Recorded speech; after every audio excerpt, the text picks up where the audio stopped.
Hi hello ಎಲ್ರಿಗೂ ನಮಸ್ಕಾರ. Welcome back to Sumarani YouTube channel.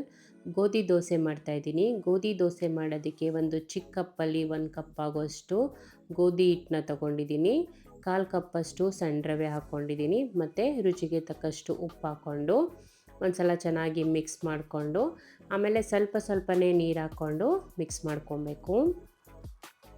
ಒಂದೇ ಸಲ ನೀರು ಹಾಕ್ಕೊಂಬಿಟ್ರೆ ತೆಳ್ಳಗಾಗ್ಬಿಡುತ್ತೆ. ಹಾಗಾಗಿ ಸ್ವಲ್ಪನೇ ನೀರು ಹಾಕ್ಕೊಂಡು ಮಿಕ್ಸ್ ಮಾಡ್ಕೊಬೇಕು. ಸ್ಪೂನಲ್ಲಿ ಸರಿಯಾಗಿ ಮಿಕ್ಸ್ ಮಾಡ್ಕೊಳ್ಳೋದಕ್ಕಾಗಲ್ಲ. ಹಾಗಾಗಿ ನಾನು ಕೈಯಲ್ಲಿ ಚೆನ್ನಾಗಿ ಮಿಕ್ಸ್ ಮಾಡ್ಕೊತಾ ಇದ್ದೀನಿ. ತುಂಬ ತೆಳ್ಳಗೂ ಇರಬಾರ್ದು, ತುಂಬ ಗಟ್ಟಿನೂ ಇರಬಾರ್ದು. ಮೀಡಿಯಮಾಗಿ ಮಿಕ್ಸ್ ಮಾಡಿಕೊಂಡು ಸ್ವಲ್ಪ ಹೊತ್ತು ಮುಚ್ಚಳ ಮುಚ್ಚಿ ಇಡ್ತೀನಿ. ಅದಕ್ಕೆ ಮಿಕ್ಸ್ ಮಾಡ್ಕೊಳ್ಳೋದಕ್ಕೆ ನಾನಿಲ್ಲಿ ಸ್ವಲ್ಪ ಈರುಳ್ಳಿ ಎಲ್ಲ ಕಟ್ ಮಾಡ್ಕೊಬೇಕು. ಒಂದು 2 ಈರುಳ್ಳಿ ತೊಗೊಂಡಿದ್ದೀನಿ. ಒಂದು ಖಾರಕ್ಕೆ ಬೇಕಾಗಿರುವಷ್ಟು 3-4 ಹಸಿಮೆಣಸಿನ್ಕಾಯಿ ತೊಗೊಂಡಿದ್ದೀನಿ.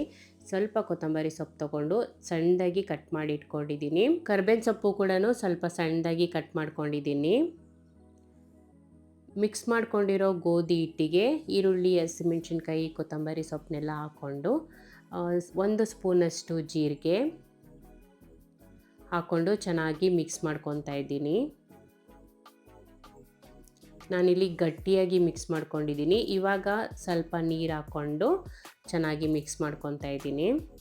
ಸ್ವಲ್ಪ ತೆಳ್ಳಗೆ ದೋಸೆ ಹಿಟ್ಟು ಅದಕ್ಕೆ ರೆಡಿ ಮಾಡ್ಕೊಂಡಿದ್ದೀನಿ.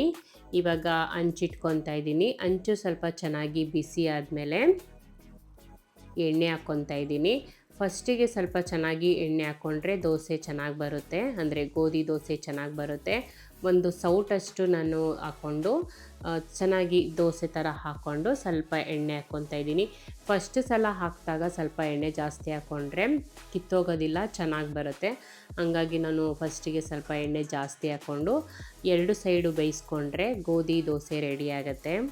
ದೋಸೆ ಹಾಕ್ಕೊಂಡಾದ್ಮೇಲೆ ನಾನು ಪ್ಲೇಟ್ ಮುಚ್ಕೊಂಡು ಬೇಯಿಸ್ಕೊತಾ ಇದ್ದೀನಿ. ಇಲ್ಲಾಂದರೆ ವೈಟಿಗೆ ಕಾಣಿಸುತ್ತೆ. ಗೊತ್ತಿಲ್ಲ ಅಂದರೆ ಒಂದು ಸಲ ಟ್ರೈ ಮಾಡಿ, ತುಂಬ ಸುಲಭ.